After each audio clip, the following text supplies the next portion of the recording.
Everything started. Uh, Welcome everybody. Thank you guys for joining and being a part of this. It's pretty cool, especially knowing everybody on like a lot more personal level to have you discuss this stuff, which like pretty sure all of us have already in our own time, sometime in the past have gone over this already. It's just something that normal friends talk about. So hopefully this gets pretty exciting and hopefully we have some good laughs through this. Just to start it off for everybody, sorry, I thought Miles and all that was just messaging in, but just to start off, although we're pretty young and although we still have a lot more to basketball and everything to explore, was something that like everybody misses right now, like especially with this pandemic going on and not being able to access into the gyms and working out, like anything of that sort. Like what's like the biggest thing you miss doing? Anybody want to start off? Nobody. I'll start off first, man, especially especially with the gym, like just working out on a regular basis and like being on the court, like going into basketball, like that was probably like the biggest thing being taken away from me, like that. Miles joins. My God, Miles, Yes, man. sir. Oh my God, that's good. Hold up, No give me a worries, second. Miles. Get settled in, man. Y'all Definitely. just like y'all just got up or got in or what? Yeah. Yeah, they've been in here for a little bit, man. We were waiting probably 15 minutes or so. Oh my bad, my No, bad. don't worry, All right, not cool. for you or anything. We just started at basically like a minute ago, man. Bet. Yeah. Heard you. So basically, like when I was starting off first, the first question that I was asking is like, what's something that somebody misses, that this pandemic has taken away, and like revolving around like it could be sports, it could be anything. Yeah, definitely for sure. Like obviously everyone wants to go outside, but like definitely the gym, yo. I The bet gym, everybody's right? chilling right now. That's what I'm saying. Like Mhm. the biggest I thing Big was think the everybody's facts. court. chilling right now. Yeah, Like 100%, like being on the basketball court too, or being like in like a facility to work out, like that was probably like my daily life. You know what I'm saying? Like once the pandemic came in, like I kid you not, like I put on like 35 pounds. yeah, bro. Like I I got mad skinny for real. Shit. I put on weight, man. Like my girlfriend can vouch for me there, man. Like I was eating like left and right, bro. Like just getting everything that I possibly could, like ordering out like um I don't know what I was ordering the most of, man. Like, I think I had like a huge variety of stuff that I was just skipping all the time. Like I'm a food person, like no matter what it is, if I'm stressed, if I'm happy, if I'm whatever it is, like depressed, like I'm just eating food constantly. I find Yeah, eating myself when you're bored, yo, and shit. picking at Yo, food. big facts. Oh Whoa, my yeah. chips, God Bro, whatever, you damn, just wake whatever up, it walk to the bro. is. What? kitchen, walk to the kitchen, eat, go back to your room, walk out again, go back to the kitchen, eat again. Exactly. I'm Yo, for coming back to real. the kitchen. My mom's like, didn't you already eat? I'm like, man, I'm coming back Nah, for seconds and thirds. Don't you worry. For real, man. Like I'm for clearing sure, out for the sure. pots that you got food filled of. Like it's crazy.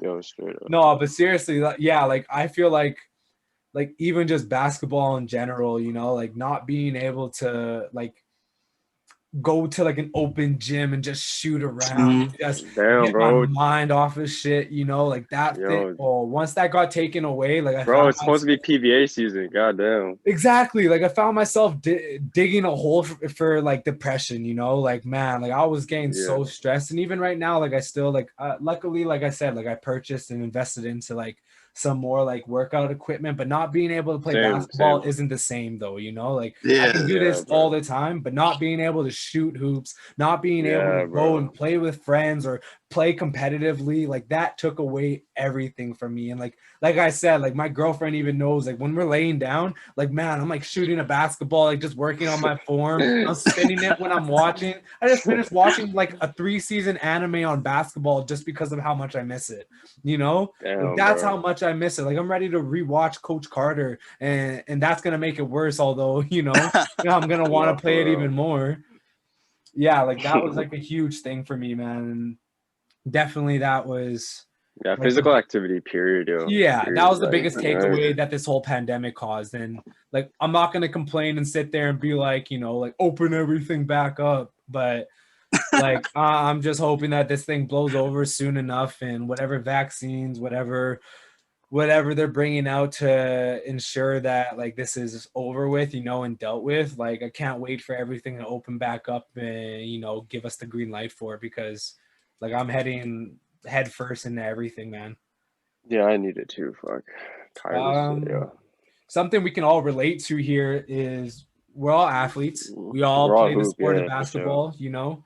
We all got to enjoy the game, and I just want to know from your guys' standpoint. I'll give my own example off first here, but like one of the biggest regrets that we've had, just up till Ooh. now, the biggest regret that you feel like you've had as an Oh, that's athlete, deep, yo. as an That's Oh, deep. athlete, and it doesn't even have to be in general, like for basketball, like that I just said, it relates to all of us because we've all enjoyed it as a whole. So like I said, for me personally, I feel like one of my biggest regrets was when I had all my prep offers and I had like my college offers to York and like Ryerson yeah. and everything. I declined it. You know what I'm saying?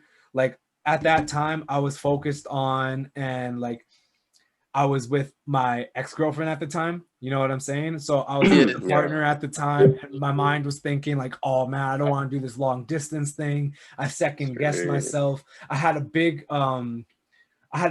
argument actually, and kind of like a big separation with my coach at the time, like for North Star. And man, Yeah. that was probably like the biggest regret, because right then and there, when that occurred, lost my connections. I lost my Yeah. relationship with someone who was like super important to me, who taught me everything to basketball. You know what I'm saying? Like Yeah, he got you right, for damn sure. near Yeah. everything, like what I was doing in grade 12 to GC to Kelvin to all these other schools. When I was putting my name up there as being one of the top basketball players, that was all because of that man right there. Like that man put in hours of work, blood, sweat, and tears. He yelled at me, man. Yeah. He kicked me out of gyms. He told me straight, like that man did not take like any mercy to teaching me the game, because he loved me so much. So like, Yeah. so that That's right what's there up. was a big thing for me to regret, because I was like, man, like I didn't get to talk to this guy until 3 years later. Like that was like 3-4 years later, and it's like, what point is that? Like, yeah, I'm still 20 years old and I still have a whole like stairway to the game if I wanted to, and I will get onto that, of course. Like that's definitely somewhere I want to go, but like imagine where I could have been if I just took the step and just said, you know what, man, maybe long distance is right, or maybe relationship isn't working, and let me just focus on my craft, because maybe this is going to lead into something bigger, right? Like it could have turned out to something way bigger at the time, and I just didn't really grasp that concept, like especially at like a young age. I was just focused on like dumb shit, man. Just That's respect, just, Yeah. bro. just I straight mean, up, man. I was just focused on the dumbest of things, and like there's no filter to that. Like literally, it was bullshit. It was just complete, utterly like bull crap. What about you guys, man? Anything that you feel like you regretted at the time? obviously Shit. just working harder, bro. Like Yeah. I always had like natural talent when it came Yeah, to sports, but like obviously just working harder, bro. You know what I'm saying? Like I feel 100%, like, yeah, that's 100%. like the main thing, bro. I think that everybody Definitely can for sure. relate to that for sure. Physically and just working on the game, period, you know? Yeah, definitely working That's on it, your bro. craft. Yeah, definitely, bro. That's like the Nah, that's biggest thing I think. crazy. I was gonna say the same thing, just not working as hard as the other guy in front of me, 100%. Like For for me, like sure. from junior high to high school when I played, actually, my team was stacked. Like I had a bunch Oh of yeah, good players, I had a bunch of good players. We won provincial champions, city championships, like back to back to back. Never lost games, etc. yeah. I think for me, like I got so used to winning, so I was Oh like, yeah, nah, I could like rely on these guys, blah blah blah. So I got lazy, didn't yeah. work as much. Nah, yeah, for You And sure. start what to fall sucked too, behind in it. yeah, what sucked too was like open gym Tyndall, like Dennis Yeah, when he was working with like Don, Matthew Medina, and all these other guys. Like these yeah, guys were like crazy at ball now, like yeah, that. What messed me up was Dennis always wanted me to work with him too. I just never wanted to work because I was lazy. yeah, I just wanted to go open gym and hoop. You know, Yeah, I wanted to like, run. yeah, Just wanted to play. So I feel like I regret that the most. And like also like not trying out for like my senior year or like varsity. That fucked me up too, yo. man. And you know what? Like especially playing with you, you know what I'm saying, and like getting the chance to play, whether it was 4-on-4 or we played a team together. Yeah. Like I got to see that you were like a player amongst like the other like elites. You know what I'm saying? Like you were able to hoop with us. No, but like what messed it up too is just like I like for me, I knew I had confidence to do it, but then the moment I like start playing school ball, coaches didn't see me as a person who worked hard enough, you know? Exactly, yeah. Like I went from what 8th man, 9th man, 10th man, blah blah, 7th man, 6th man, whatever, it doesn't matter. I went from that to just getting bench completely my whole junior varsity year. You know what I mean? Like I was just never the same. I remember I told Coach B to like straight up right after final trials. I told him straight up before the Western tournament. I was like, yo, I don't feel the same. Like I feel like that's when I started losing love for the game. Yeah. I was like, I'm not into it. I don't want to work too hard, blah, blah. I don't know what happened, actually. I just started going down. That happens, though, yo. That happens to a lot of people. It does. Like, sometimes they just stop in high school, you know what I mean? But, like, seriously, being so young, I guess I never understood how much you have to work towards something. You know what I mean? Exactly, yeah. No, because I had that confidence. I was like, man, I'm better than half these guys in other schools. Like Elmwood, man, like I could fuck up that whole starting five. Like, no offense. Shout out to the boys in Elmwood, but like no offense, yo. You know? If anybody from there is watching this, you know. You know what I mean though, right? Like you see another team and you're like, that our bench is like their starting five or way better than their starting five. Yeah. So like, and for me, I'm like, man, I could be on any other school team. Yeah. But the school I'm with, I'm on the bench. Yeah. Because I didn't work as hard as the guys in front of me. Yeah. That's what sucked. No, 100%. And you know what? Like, this is something actually, like, me and Jesse, like, this question in general, like, me and Jesse have definitely talked about this before. Jesse, I just want you to kind of, like, to go over basically, like how you mentioned to me, like, when you started off, like, you were a dominant force, like, Jesse, like when I play with him, like I kid you not, like when we're playing at CMU, like when I came back off of a knee injury and stuff like that, like this man, even currently, like I felt like is probably amongst some of the like top versatile big men, you know. But Jesse explained to me too, like this is something that like you wished you could have worked on younger, hey? Oh, for sure. Like, I think I lack discipline. Like J-Mel said, like I was always put with like all the elite people, Joseph, Denz. Like I didn't have to do shit. I just had a role and I played my role. Yeah. And then I was like, sweat it. Yeah, I didn't need to work. Yeah. Especially when you're good at such a young age. Yeah. And like so, I was just like, man, screw it. Like, and so you just rock with it. You rock with it. And like you mentioned, like you were playing with Denzel, Joseph, like you're used to winning games, you know, you're used to just, like you facilitate in role playing. And don't get me wrong, like that's a whole different topic. Like being a role player also has such a big effect if you really know the game, you know, if you really like, if you're willing to take the role though, exactly. Like if you're really different, if you're willing to take that role on to being a role player, you make a tremendous impact in the game, you know? Yeah. But yeah, like that was something. That type of shit. It's like, dude, for me, yo, my shit's a little different. Like my shit's like I always play with like good players. Like you know, like T, you know Eric, bro. Eric elite, bro. Yeah. Like this guy was crazy. But like for me, like it was like me. Like I wanted to be better than them. Like I didn't really care about sitting. Like I really care about like how good they are and just leaning back. Though, like mine was like, yo, I gotta get better than these guys. Of course, you don't want to look like you don't want to look like, you know what I mean? Like it's just like you don't want to look bad. Yeah. So you gotta chase them. So it's like, that's like mine's just a little different. So it's like, No, 100% though. Definitely can relate to that. And like just like J-Mel said, like especially when like we were working in Tyndall, like when I first started off, and I'll tell everybody this story. I played Dawn 1-on-1 my first time coming into Tyndall.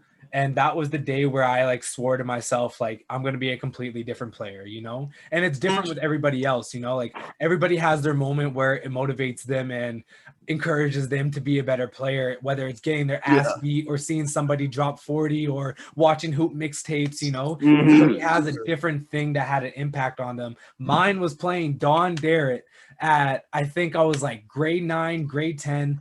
And man, like we played like 3-4 games 1-on-1 to 11. I didn't score a single point in those like 3-4 games. You know what's crazy, yo? Like people don't understand how serious that Tyndall work was back then. You know, 100%. Like, bro, I was there that my Tyndall whole was different, summer. bro. Yeah, I was there. That Tyndall was different, bro. How many summers? Every day from 1 to 9, and I would see like these guys put in the work, and these guys ended up getting what? Fucking university scholarships, etc., etc. Yeah, I mean, like these guys were putting in work. They would bust your ass, you know. Yeah, 100%. Like I said, like when you get to play with these guys, like when it came to what was his name, Tyree, I believe that came down. Yeah, Gordon. All those guys who used to come down to Tyndall there used to Harris, Jeff, all those guys, man. They were phenomenal players, man. And I kid you not, like when you were a part of those Tyndall runs, you learned so much, man. It changed you as a player. You learned so much. When I was playing with them, it was grade 10, you know, grade 10 that I was first learning from them. When I went into grade 11 there, I started getting into the pro runs of Donnie. Mm-hmm. So grade 11, I'm at Sergeant, getting to play with like Stephen Wesley and who else was like, you know what I'm saying, like guys, AJ Bassett, all those guys, Keith O'Mara, killers, like, bro. all those guys along those lines that I was getting to play with, and it was super awesome because I was grade 11 and they were picking me up on teams, trusting me, you know. They're like everybody else in the adult. I'm the youngest kid there. They were basically giving me that role and giving me that trust, saying like, hey, we believe in you, we know you can hoop. And it was all because of the fact that I was playing at Tyndall Park, playing with guys who were just killing me, man. What's crazy too, killing me. What's crazy too, it's like these guys weren't kicking you off the court too. They asked you to play at all, but then they'll work your ass off. Like they wouldn't take it easy. They would bust your ass on purpose to teach you. Like they want to test you if you're scared or not. Yeah, exactly. And it's like there's some kids that wouldn't accept that. They would like hide in the corner, say nah to the runs. But like the people who did say they were. Look at them now, man. They're busting ass right now. Exactly. I could be 35 pounds heavier, and I kid you not, no matter the day, the month, the year, man, I could give somebody a bucket, and it's all because of the things. It doesn't even have to be because of my athletic level. You know what I'm saying? I don't even have to be that athletically better than somebody. Yeah. It's just because of the little things that they taught me, the confidence that they gave me. Just the way they carry themselves, period. Exactly. The dog mentality. They change your whole mentality, man. They change your whole mentality. Exactly. And that's the huge impact that those guys have down there. Definitely. Like the moment you start getting used to all that, man, you could see the difference, man. Definitely. 100%. Yeah. Matt, yo, you too, hey? Like you went through like North Pole. Yo, Matt's time was like killers, bro. Like they got dogs out there. Yeah, like when he was going through like North Pole hoops, like I think you got the MVP that one year, didn't you? No, I was at the camp though. But you were part of the camp and stuff like that. Yes, but even then, like the people who were a part of your camp were crazy. Like your year especially was probably some of the most elite players. I think I was in grade 9 or 10 at the time, and Jordan Kelly got it.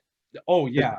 Oh yo, that's a name you don't hear lately, bro. This guy was crazy, bro. He was older, right? Because it was yeah combined, but they're crazy people at that camp. But playing against those same guys that you were playing with, man, like it made a big impact on your game too. Like, man, going into your grade 12 year, I remember watching you guys play GC and giving them a run for their money when they were contenders for the championship that year, you know? Yeah. My year was kind of crazy because everybody was like, whether you started young, like you even said with Joe and Denz or stuff, or if you came into the game later, like I didn't even start playing until I was grade like 6. Yeah. But everybody in my year everybody was pretty close level. You could tell, like it depended really who had the edge that day, or what somebody, if their mind wasn't focused one day, somebody different team could upset. Like the 10th place team could easily upset the first place team in my easily. Yeah. Just because everybody had their different days, and it even just came down to who had a better shooting day or things like that. Yeah. And I think that even leads me to like my biggest regret, going back to the very first question. I think mine is actually similar to yours, T. Yeah. Where it's just like being young and dumb. Exactly, man. Which my biggest regret, like by far, is my grade 12 year, just because coming into injured, right? Like I had so much pressure on me because I've been playing varsity since grade 10. Yeah. So straight up. Like, hey, this is my last year. I've been playing varsity this is gonna be my 3rd year. I better do something right. Yeah. And yeah, just the guys on my team with me, I didn't always have the best connection with. So I felt a lot more of that pressure. Like, okay, this is my team. I have to be that go-to if I'm not. And then my biggest regret is definitely just we started out the season pretty good, my grade 12 year, but then I got injured right away. Yeah. That's right. I remember that. The season. So I tore some of the ligaments in my ankle. Oh, yeah. Took me out. And I think my biggest regret is instead of seeing this as like a comeback moment or things like that, that summer going into my grade 12 year, I was cut from Team Toba. Yeah, me. And I was on a lot of like you said, North Pole hoops. I was on like CP, a lot of those provincial like training things. So when I got cut, I was kind of shook. Like, what are you talking about right now? Exactly. Or like been with you guys for a minute. Yeah, or even having like being like friends with the coach, and then it's like you're talking to me, and he's like, "Oh, when you're on the team this summer, things like that," and then you get cut, and you're like, "What?" Like just a month ago, you were telling me when I'm on the team. Like it was kind of just that regret of like. Can so relate to that. It takes everything away from you. Yeah, so it was like the moment I got hurt, instead of seeing it like, okay, I'm young, I got time to like rebuild or things like that. I just thought it was like, okay, you know what? I had a good run in my grade 12 year. I'm hurt now. This is the end of my journey, and I just came back with like, I didn't have the best supports around me, like came back and I was like, okay, I'm done. Like I have like 2 weeks, I think it was, because I just played the playoffs in my grade 12 year. And I wasn't even supposed to, but I was like, there's no way I'm finishing my high school career on the bench. 100%, yeah. I'm like limping up and down the court. And now you could just tell that like the motivation wasn't there. I was just like, fuck it. Like I'll put up this shot, like whatever. I'll put up this shot. Like, oh man. So I think that's my biggest regret. Is 100%. Maybe it's not best to finish your season right now and re-injure yourself more. Like train, work hard. Maybe you can play university if you keep practicing, like keep training, try to get healthy or like get better at what you're missing. I would just like, okay, this is it. Like this is where my story ends, and just kind of throwing in the towel. And like even like the next couple of years after that, I didn't even play. Like not even like PBA or stuff. It took me a couple of years to be like, okay, I'll pick up the ball again. Get back in. Yeah. So. And you know what, man? That happens to so many kids. Like I said, like I can relate to the exact same story, especially with the Toba team. Come into my grade 11 summer there, going into playing with Toba, trying out, make it to the team basically, and we're having like team practices. And then they said like, you know what, like we're gonna cut some of the players, like we're gonna shorten it just a tiny bit. I ended up being one of those guys that they cut that year. And I'm sitting there thinking to myself like, hey man, like my grade 11 year was pretty solid, like I had a huge impact playing with everybody, and all the other kids that were a part of this grade 11 year, like in no way did I feel like any of them were really better than me. And that's always been the mentality that I've had, and in no such way have I ever thought, was this player better than me? Although he performed well, I felt like I could always play better than every other player, my age, maybe a couple of years older. I always felt like I can compete with everybody just because of what I've gone through. And like, that's how easy it is for something to change in your life, especially through basketball. Like right then and there, when you said you got cut, your whole demeanor changed, your whole attitude and motivation towards the game basically just got cut off, reduced to nothing. You were just sitting there like, hey man, like I did what I could, when rather you could have just switched it up and said like I said, like Michael Jordan's story, you could have just came back the next year and said, hey man, I'm going to go to college, I'm going to go to university, I'm going to like rip shit up. Like I'm going to really put in 110% into this game and be a completely different player than I was when they cut me, just so I can say that I separated myself from that group and made them like, what's that called? Regret their decision, For sure. Yeah. And that was like the biggest thing for me too, going in my grade 12 year. Like I sat there basically the next night after getting cut, and like true story, man, like I sat there the entire night crying, and like I'm not a crying person, like you won't really ever see me cry in general, like about anything, like anything that I gets frustrating, man. Exactly. And like going through a moment like that puts you in the worst mentality ever, because I'm thinking to myself like, man, like I started the game in grade 8. I made the provincial team that year, I basically like worked my ass off 8 hours a day, like through the summers and even through like school hours. And don't get me wrong, I wasn't the greatest student ever, because I was basically putting all my work into basketball rather than into my studies and getting my education up, right? But like when I got cut, that was a make or break situation for me. That was basically where I was like, okay, like after I was done crying and getting over everything and doing my stress eating, like I said, I like to do, you know, I was basically like looking at myself in the mirror, thinking to myself, like, am I going to go any further with this, or am I going to give up on everything right now? It's provincials.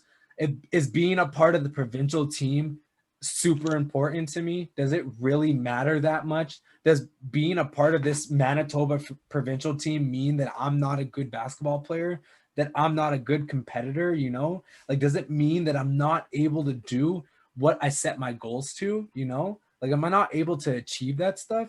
And I kind of sat back to think to myself, like, hey, man, like, I'm overreacting in this situation. You know, I'm really not like thinking straight. I'm not thinking clear. It really didn't mean as much as like I thought it did, you know, and that grade 12 year going on to it, like I had a phenomenal grade 12 year. I felt like I couldn't have played any better. Like if and like not to call down the Maples team, you know, not to call down that varsity team that I had that year, but no filter, say it. Like I really wish and like no offense to coaches or anybody like that, I wish I would have went to either prep or I wish I would have joined a different team that year, you know, like the year before maybe. I wish I would have been a part of GC or something else, you know, at least under a better, like I said, like no offense, at least under a better like coaching like staff. And maybe I agree, bro. Under some better something that fits you, well, you know, something that fits you. Exactly. Like and I also would have felt better with somebody who didn't let me do whatever I wanted, kind of, you know, like and although it made me play like the best game possible, because that's just what I do. I'm a give me the ball and get out the way person. Yeah. I just wish I was like I have fun playing in a team sport, you know. I have fun playing in the ball's moving a and structural like a game, right? You know what I'm saying? Yeah, like I would have loved with ball movement and kids who knew how to properly cut to the basket, to post up, to pass the ball when actually like it was the right moment to pass, you know. Like I really wish things were different, and that goes along the same thing with like regrets as well, you know. Yeah, definitely. Yeah, although like I said, like don't get me wrong, I had a phenomenal year that year. Like I said, in my last game there, I had like 60 points against GC in one of our K-Pac finals games, and provincial game I had like 37 40 points. Like I was putting up numbers. But then it goes along the same thing that we just talked about, where right after high school I was doing those numbers and had no looks. I had CMU looking at me, you know. Yeah, that's tough.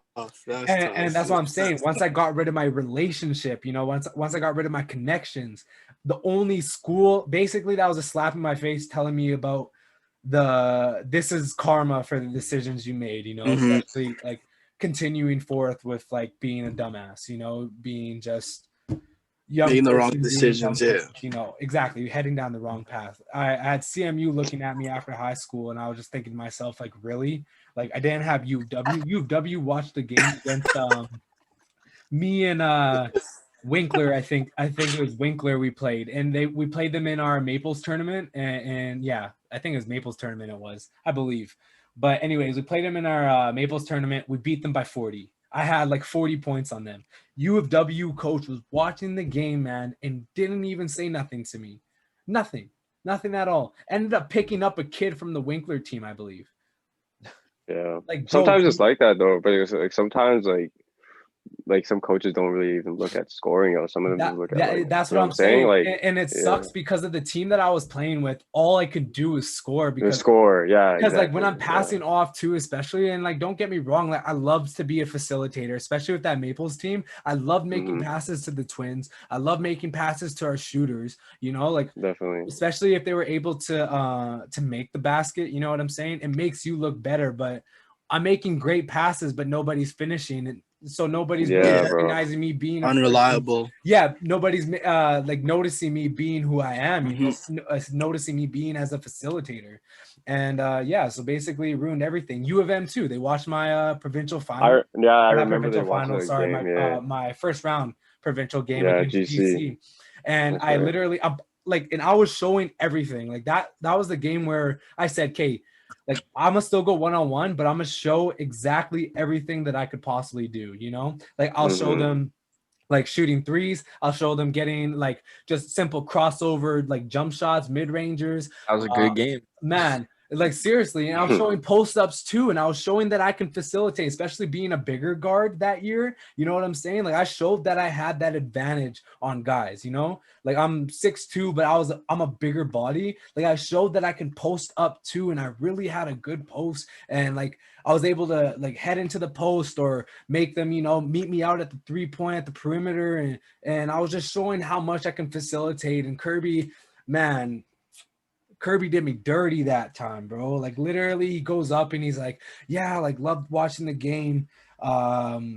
Like, you know, he tells Miles and stuff. He's like, yeah, I'll message you. I'll send you guys like an email to come out to one of the summer camps. Like I want Tiernan to try out. And next thing you know, nothing, you know, no email, no messages, doesn't even hit me up personally, nothing at all. And I'm not going to sit there and message him back and beg him for something, you know, that's not for sure. I am.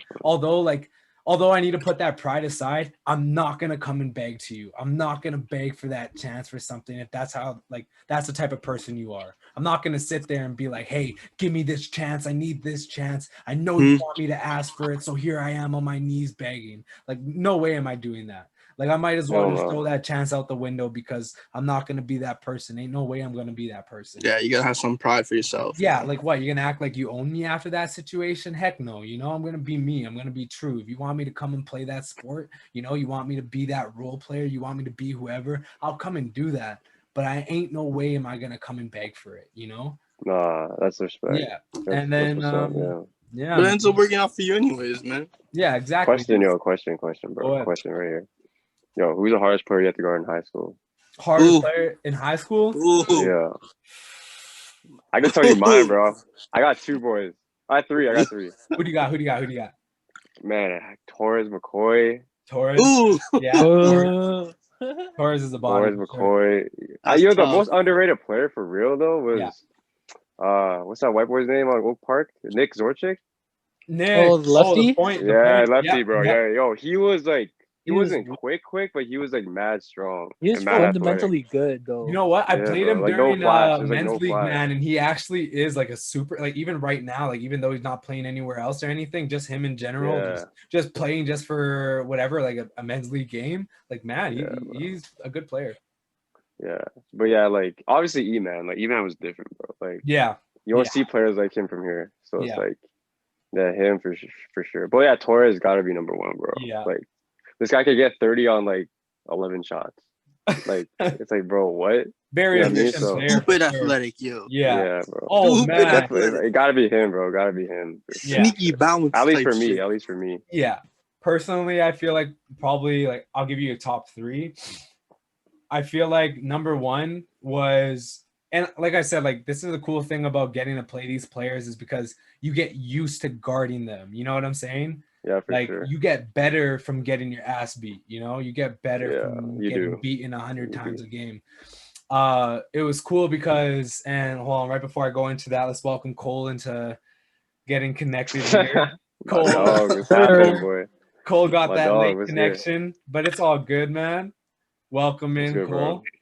Hey, what's up? All right, man. Welcome in, bro. Cole, just what we're going over right now is some of our hardest players that we've had to guard like ever, you know, just one of the hardest player, like high school or like anything, man. And high school, bro. Right now I'm about to go over mine, and like I said, like getting to play them and getting used to how they played during high school was super dope, because going into like my grade 12 year was like very encouraging on like the defensive end. You know, I wasn't unreliable as a defensive player. I felt like personally I could hold my own guarding one of the best players and also facilitating on offense too, you know. And I would put my list as Don Derritt for number 1. I felt like Don, I was about to say like right now he's probably the hardest, bro. Yeah, I would say Don was probably the hardest person that I've ever had to guard, and that's just, it could even just be one-on-ones, you know. I don't really think I've ever gotten the chance to play him in game besides once. I think it was our what was that? In game no, because in game and one-on-one is different though. Yeah. In game, it's different, man. Like especially my high school year, like I didn't really have much people who gave me like a crazy challenge, you know. Oh, I heard you. Yeah, like man, like my generation kind of sucked in terms of like 2018 crazy skill. And no offense to any of the players at all. Yeah, but you had no one in your age that was like 6 foot something, and that's your size running a point guard position. You know what I mean? Yeah. You didn't have no one like that against you. Yeah, exactly. If I'm gonna be honest, one of the hardest players I've ever had to guard would have to have been 2016 WIT finals against Noah Horbertson. Oh yeah, exactly. Yeah, that's what a big boy. I'm not gonna lie. That's a big boy. I'm not gonna lie. That was one of the hardest things I had to do. He's strong too, low key. He's strong, bro. Bro, I had like a 7-foot wingspan, bro. Once Mason, I think got fouled out, like I had to guard Noah for the longest time, and that was like I'm sitting at like 6 foot at that time, you know, trying to guard Noah under the basket. It was impossible, man. And he talks a lot, man. He talks. For the people that went to Timberville, they saw Noah development, man. Shit, bro. Noah as a player, man, like especially even now seeing Noah, like Noah's in such great shape. Like Noah is though. Man, hella athletic too, man. I can't wait to see next year if this thing blows over and he has a season. I can't wait to see how he plays. Like Noah's gonna be phenomenal as well. Yeah. Who is your other two, yo? You said one. Who was your other two? Yeah, so Don, I would say Saki. Saki was different, man. Of course. That's getting to Saki was. But you can't leave out Saki for real. Yeah, Saki was a boy, bro. Getting to experience like how Saki and he was strong like too. Grade like, he was 8 year strong, even, you bro. know, like just during provincials, like man, that kid. Yeah, he was strong and fast, bro. And like look at him now, man. I would never want to play Saki like one-on-one or anything anymore. And that was like, bro, this guy's like 300 pounds on muscle now. Are you kidding me, yo? That was a traditional thing too, man. Like literally me and Saki, like every time he'd come back in the summer, like say he'd come to Maples and we were shooting around, we would always play one-on-one. And I kid you not, like he would beat me every single time. Like I would have some good buckets on Saki, don't get me wrong, but like he is just next level. Like he has dedicated so much to his work, man, and he has literally put in so many hours. You know how they say like Saki was always good though, bro. Saki was always good though. But the thing about Saki, he took it to another level, you know. Like he fact, saw his opportunity. When I was in like grade 5, this man was grade 4. This guy was. Bro, nasty. I was like, yo, who's this kid? Nasty. This man, bro. I remember hearing about him in a sergeant or at Sisler or something like that when he had like a chase down pin on somebody and he's in like grade 8. There, you know what I'm saying? Like that or grade 9, grade 8, I forget what it was, but all I remember is he had some chase down as like a middle schooler. I remember as the thing about that was like close game.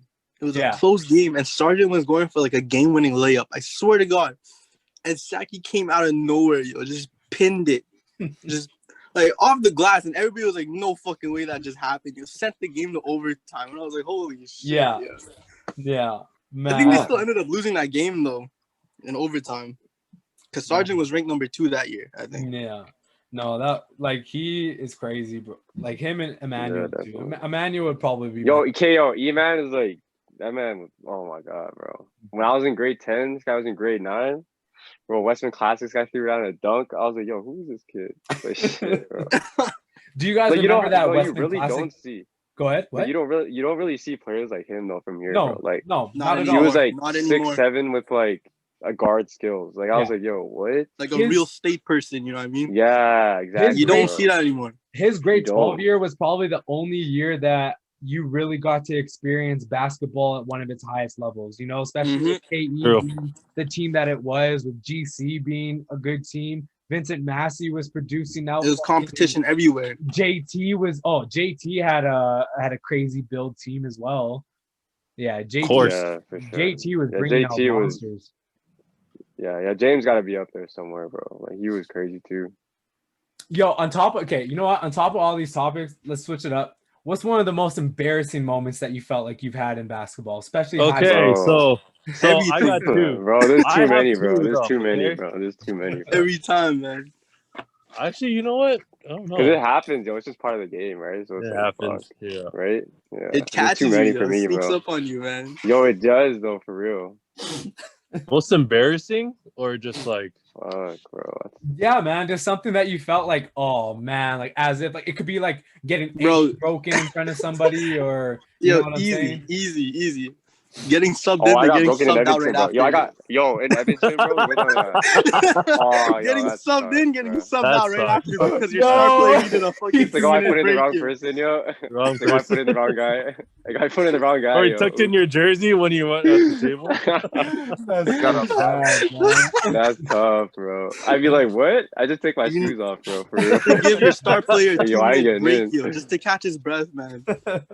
Yo. That's it, yeah.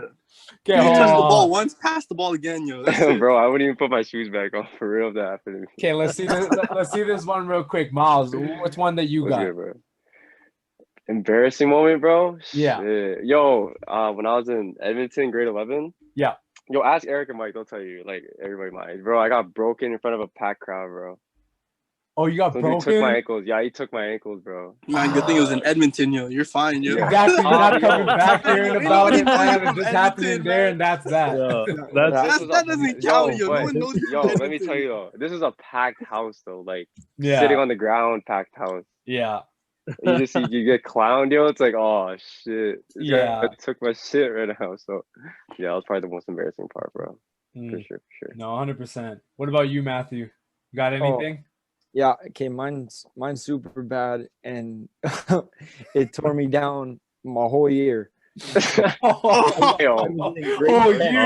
man. Year I long. was in grade 10, and it was the very start of the season, and Coach K literally asked me, like, this was before the varsity tryouts, anything, like, do you want to play varsity or JV? Like, you cannot try out for both, because I went to the first tryout for both. Yeah, for sure. And I thought about it, and I talked to it, and I was like, no, I'm going to go varsity. So anyways, long way short, I'm on the team. Our very first game of the season, is against Garden City. Oh, shit, bro. Oh, that's with like whatever reason. Coach K says, you know what, Matt? You're gonna start this game. I'm like, oh my god. So I'm nervous as hell, of course. Grade 10, starting varsity. No way. Damn. Oh my god. For some reason. Was Andre on that team with that year, your grade 10 year? Yeah, my grade 10 year. And this is Garden City. So there's like people are like banging drums, all that. Yeah, there's GC gets live, bro. Yeah, that GC crowd. You get live, bro. GC, like, yo, they have like the most savage crowd ever, bro. They got people sitting on the ground because there's they were. Oh, sorry, keep going. My bad. It's opening game. No, you're good. And it's opening game. For some reason, I get there's a screen and they yell and they say switch. Fuck me. So I switch on. I got Jordan coming down the lane, and it's a late switch. So I'm like, okay, I can try to draw a charge or I can go up to block. I'm not gonna block shit. Right? Yeah, for sure. Yeah. I'm standing there and I'm like in between now of going for a block or going for a charge. I don't even know what I'm gonna do. And Jordan Kendall knocks my ass to the ground like so hard I slide down. He finishes the layup. I'm like knocked back on my back, and he stands over me and says, "Get your ass back to JV." Oh my god! Wow. Crowd heard him. All right, then I guess I gotta take my ass back to JV. Goddamn. Take my ass back to JV. The ref, like, can I at least get a technical? Can I shoot a free throw or something? Yeah, I'm out. And bro, you took the ass to JV. I'm like, the ref, like, can I at least shoot a free throw? Do I get a technical? I'm looking at Coach K, like, am I subbed off? Coach K's yelling, get him back. I'm not getting him back. Right? Who do you think I respect that, though. I respect that. That's fact. I respect that, though. Yeah, for me, that was by far the most embarrassing because that whole year, every time I missed a shot or anything, I was like, fuck, I got to get my ass back to JV. Damn, did he say it loud, yo? Like the crowd heard and shit? Because if that's the case, then it's like, oh, fuck. Yeah, I guess I got to go to JV. Knock my ass down. But you kind of have no choice now. Yeah. Okay, just sub me out. I'll be in the change room. Yeah, bro, you gotta take your shoes the off. Girls change room. Yeah, I was going. JV girls, shit. No, that sucks, bro. Shit. That's crazy. Shit, that sucks, bro. I think that might take the cake. Yeah, might man. take the cake, Matt, that one right there. You probably got one of the toughest ones for sure. Yeah, for sure. Wait, who said that, yo? Who said that? I didn't hear. Kelly. Oh shit. This is grade 12 year. Yeah, I was done. Yeah. Wow. I'm even like, get your ass back to JV. That's tough. Yeah, you said that shit loud with the packed crowd. Oh boy. I was like, who else can add to that? Who else can add up another story? Can't beat it. Can't beat it though. Okay. No. Yeah. I got one. Let's hear it. Go ahead. Okay, so I think all of us, I think me, Tiernan, Miles, we can attest to this. This might have been one of the most embarrassing things that's ever happened, but it was grade 12, our grade 12 year when we lost to West K. Yo, y'all fucked that up. Y'all fucked that up, man. Okay. You guys tell the story. You guys tell the story. Did I just get beat? Bro, we lost like 40, fam. Yo, here. I got you. I got you. Run it up, T. I got you with the entire story. So this is how it goes. So going into playing West K, I think it was exam week, right? So that's why some guys couldn't come into the game. So some of our essential starters couldn't come and play to the game. Yeah, me, Mike, Eric, Nick. Yeah, like our essential starters, So basically during the game, it was just me and Cole. I think me, Cole, and Brian, who were basically facilitating most during that game. And like what? I'm grade 10 at that time, or you're grade 10. Yeah, so I'm grade 10 at that time, being one of the top facilitators, and basically like it's West K. I should have been able to handle it as as it was nothing. But these guys come out from the jump, hitting everything on the spot. And we're just one of those games. And not only that, but they're like strapping us up. They're getting stops. We're not hitting nothing no matter what we're doing. We're getting turnovers. We were playing like the worst possible game ever. Fuck, bro. And man, like you can't unlive that. You know what I'm saying? Like that game. Yo, it was so bad. Marcel and Brandon LaValle sent me they sent me a Snapchat. And they were at the game. They're like, the score was like 39 to like 72 or some shit. Yeah. I was like, what the fuck? We had the worst possible game of our season, man. And it was just like... It happens, though. It happens. We were 4th in the province, and then we dropped to 10th. The next week, we went to unranked. Oh, yeah. That's what happened. We're unranked. That fucked it up, though. Took away our top. God. We went from 4 to unranked in a week, yo. In a week, bro. And and what's crazy about that is that of course, it was a home game too, and so all of the teachers were watching, right? And it was like a 6 p.m. game, so it was like some of the teachers were still there. And the thing is, the next day I had Mr. Surratt. Okay. He's a very nice guy, but he really speaks his mind. Yeah. And he literally was like... he lets it fly, bro. Yeah, bro. He was like, honestly, what the fuck was that? Yeah. And I was like, honestly, Mr. Surratt, I'm sorry. If I'm going to keep it a stack, though, if I'm going to keep it real, bro, not to bash you, but that's like on the coaching, bro. That's on the coaching staff, honestly. Bro, it was, like, not to bash or anything, but like, if you have the most talent, bro, and you lose a game like that, it was coaching, bro. Yeah. Honestly. 100%. You don't let that happen, bro. You know what I'm saying? So... Because even without us, man, you guys still had a pretty good team, honestly. But so it was at the same time, though, for us not being able to beat them, even like without our coaches, like I still got to put like 100% responsibility on us too for not getting the job done, man. Like that was embarrassing. Like I don't even want to talk about this anymore. Let's go on to a different Westgate team. Bro, you had the rapper Fabian was like hooping, bro. James Jugo, you got Gavin. Gavin. Oh, there was Fabian on that one too? Fabian was on that one too, yeah. YSN? YSN.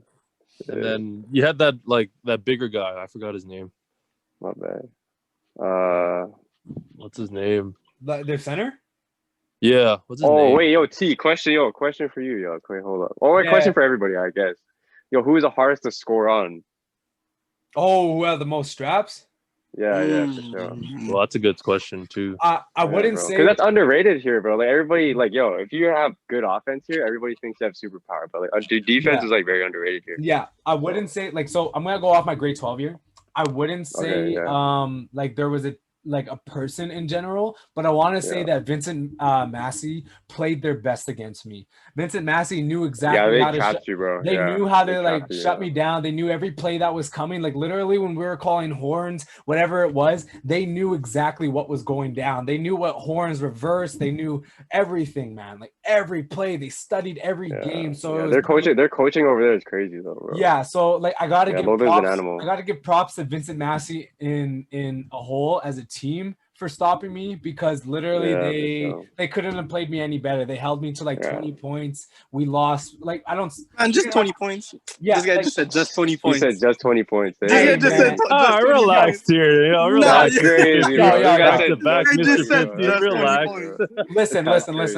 Listen. Compared to what I was putting up for other games, the game I just came off of before that, like Kelvin, like I had like a 45-point game against Kelvin before that. Yeah, and you never know, that 20, and you never know, that 20 could be like you were like 5 for 30 or some shit. But the thing with that 20 is that like I was like completely out of it. Like you know how like with GC at the end of that game, like I was just like exhausted, cashed. You know what I'm saying? Like I literally had nothing else in my tank.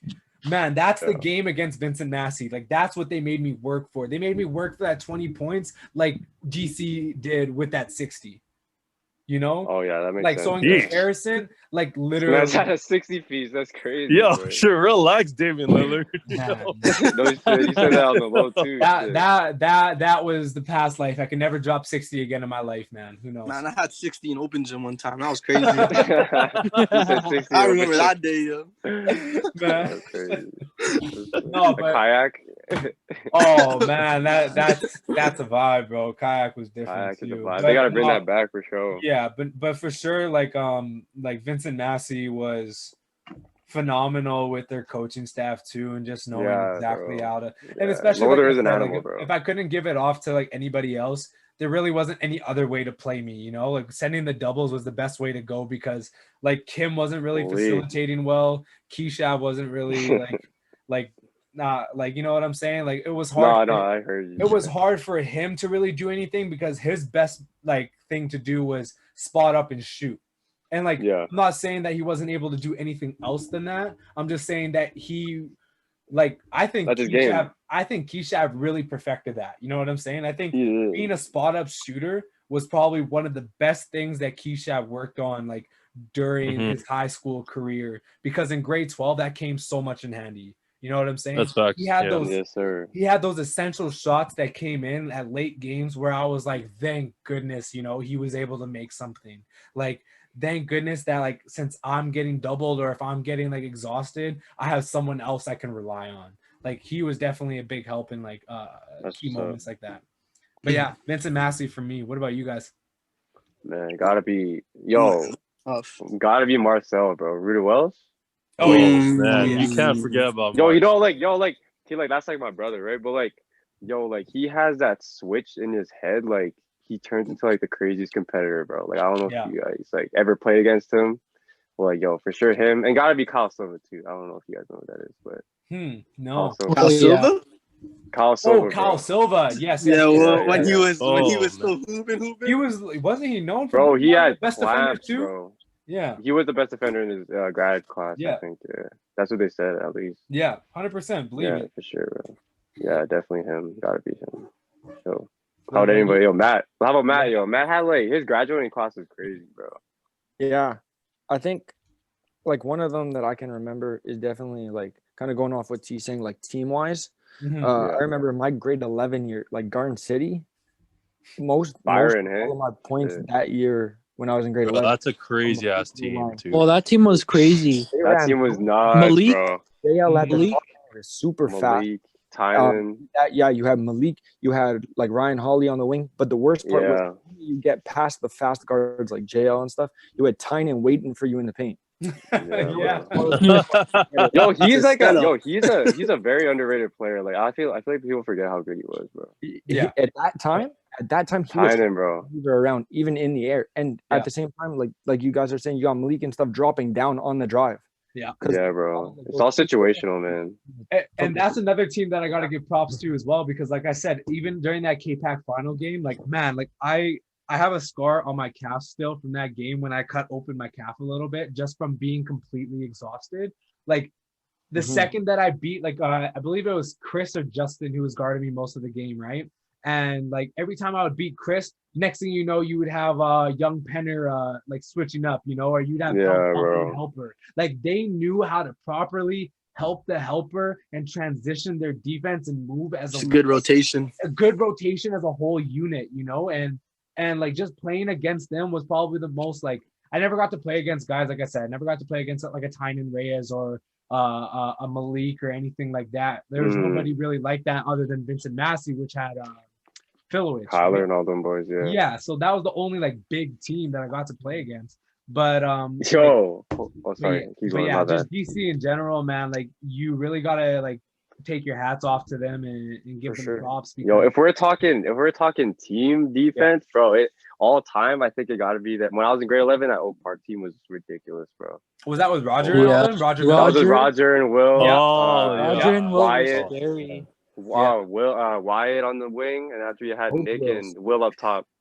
Roger was like the scariest farmer boy I ever seen play the game. And they played a 2-3. There was no man. Yeah. No matter how long, you couldn't even get a shot off, bro. It was like no matter what. The wingspan that those guys created, man, like the area that they covered, it was impossible. Yeah, I think Team D got to be that team for damn sure. I remember Matt, I think oh no, I don't think I got to play, or maybe it was my grade 9 year that we got to play Roger Mills and them during the Maples tournament.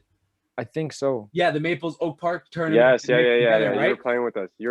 I played with you guys for one game. I remember when I got put down low and I was like basically guarding Roger and stuff like that. Like that dude literally could just pivoted and like moved me out the way like it was nothing. Like he literally pushed me over like it was an empty box on the side, you know?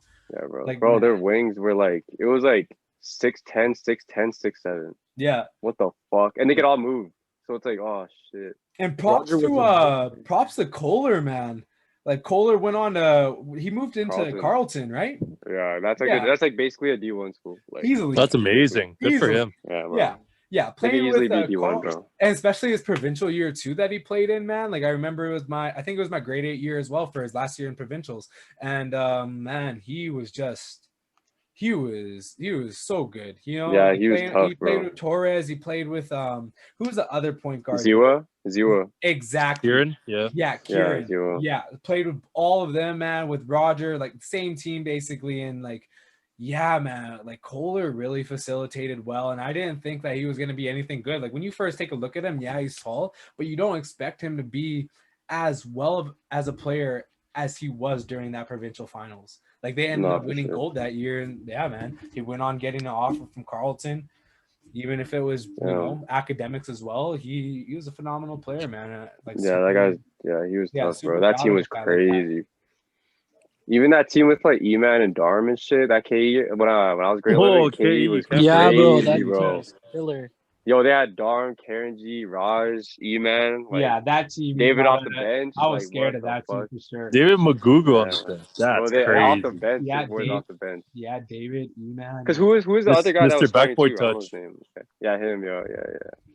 Who was what you were asking? No, I forgot this other kid's name. Whatever. I don't even know if we all know him. But yeah, man, like just their team in general, like that was a tough team, and they went on to Final Four that year too, right? Who? They lost. I think to like St. Paul or some shit. Yeah, I believe so. Yeah, that was the team that they lost to. Who's that point guard on St. Paul there? Oh, what's his name? Farhad. His name. Is it Farhad? That's his name. Yeah. Or is it Arpad? Arpad. Yeah, Arpad. Yeah, sorry. Yeah. Not Farhad. Yeah, Farhad. That's my boy Farhad. Yeah. Farhad hooked me up with my internet, yo. Props to yeah. Shout out to my boy Farhad. Internet, yo. He said Farhad. Yeah. No, but yeah. Arpad, I knew something was off, bro. I was like, no, it ain't Farhad. Yeah, I'm like, man, I'm pretty sure it ain't his name. Yeah, Arpad was a good. You know what? Arpad was actually like a pretty decent player. The only thing that like. And like I don't mean to like diss him in any way. Like I played him once I think it was with Cole too. I think we were playing with Kyle at that PBA game at Maples. Oh, he was on a team. Oh. Yeah, I remember he was on a team. Saint, he was on a team then. Yeah, Saint. So he's part of Saint. And just like seeing like how he was as a person. Like he wanted to be like an on-court coach, but he was forcing it. You know, he wasn't a natural on-court coach. He was like a type of person who was like you do this because I know this, you know, and that's something I just wasn't really vibing with. We ended up beating them that game and everything, and I just thought to myself, man, like I wouldn't have wanted to play him, especially like during high school. Yeah, for sure, bro. I heard he was pretty good. Yeah. So. But yeah, just same thing. Like I watched him play KE too. I forget what tournament it was. I think it was the St. Paul's tournament where they went to like 2 overtimes or something like that. There was like buzzer beaters. Yeah, it was crazy. That was the same tournament that Kelvin Wasaki got like a half court buzzer beater. Oh yeah. I remember that. That was big. That was big. Yeah. Yeah, man. Yeah, definitely. Really good. Yeah. You know what? Just to go, because we are just kind of hitting. We are just hitting our hour. I'll keep it just along these lines of like basketball and everything for right now. The mental health part that I kind of wanted to touch base on. I don't want to take anybody's time too much on it. So maybe I might keep that as a segment as its own. Just this is something that we can just talk hoops. You know, this is something everybody can relate to. We can all just kind of reminisce and enjoy mental health. Like with every one of us, if you guys want to, like, if you do want to join in on it, like maybe I'll have this kind of separate, just because then we can focus more as serious as we just took this one, you know? Mm-hmm.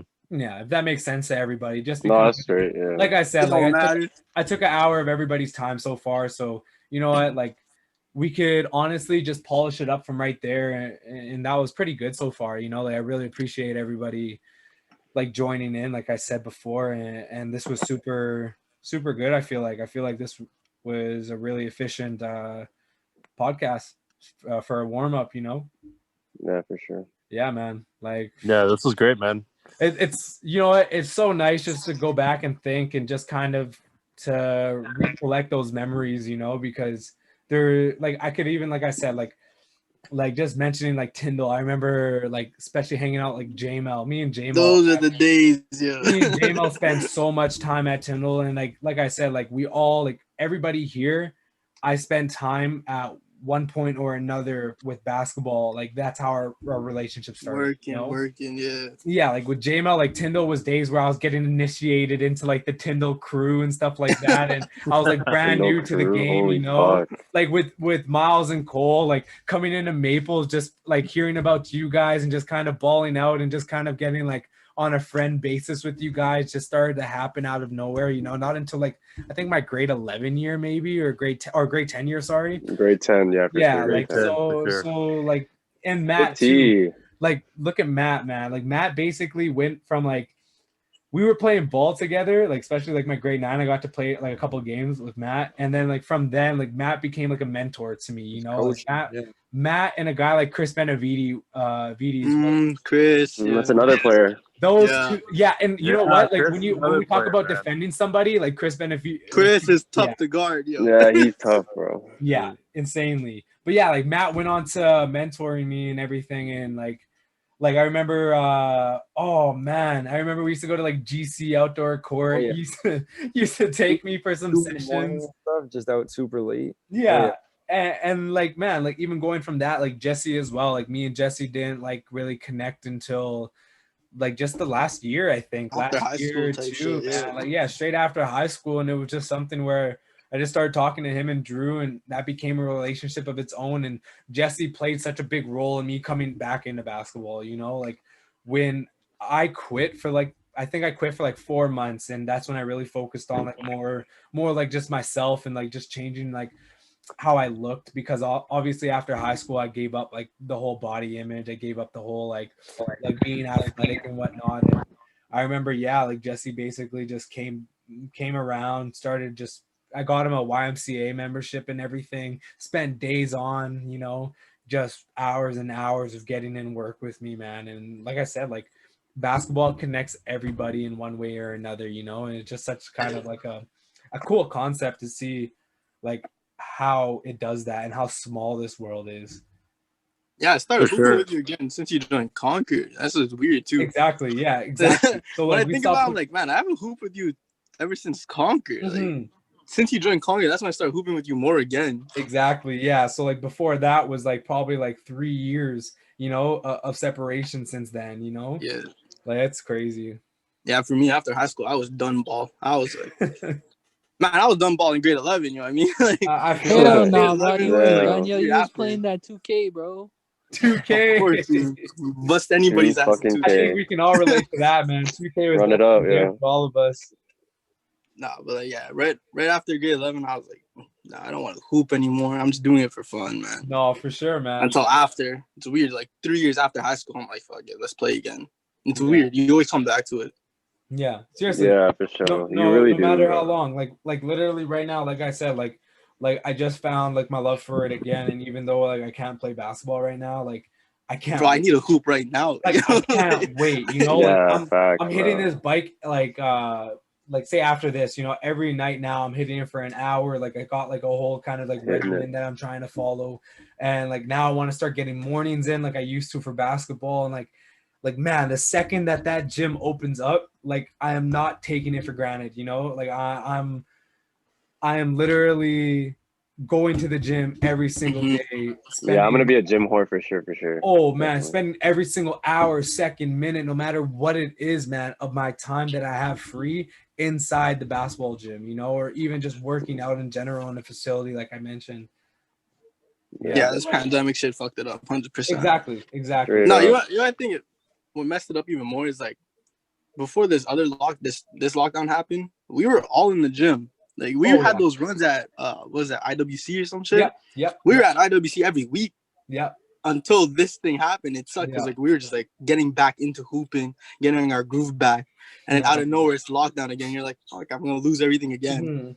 And it's terrible because unless you're a pro hooper or you don't live in Canada, you know what I'm saying? Like you got the option of going to like an outdoor gym, or like I said, for pro hoopers, they get facilities given to them because that's their craft, that's their job, you know?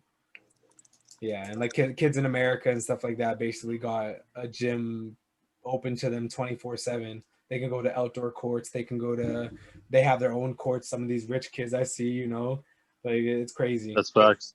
Like, man, like if I had if I had my own court, don't even get me started. Don't even get me started. If I had my own court, I don't even care if it was a half court. Like, oh. Yeah, a hoop. I don't even care, bro, if it was just an abandoned warehouse, like you said, like with just a basketball hoop. Pitch. Straight. Let's just take out those loans real quick, man. I'll drop out of school right now, yo. Man, you know what? This podcast turned into business ideas now.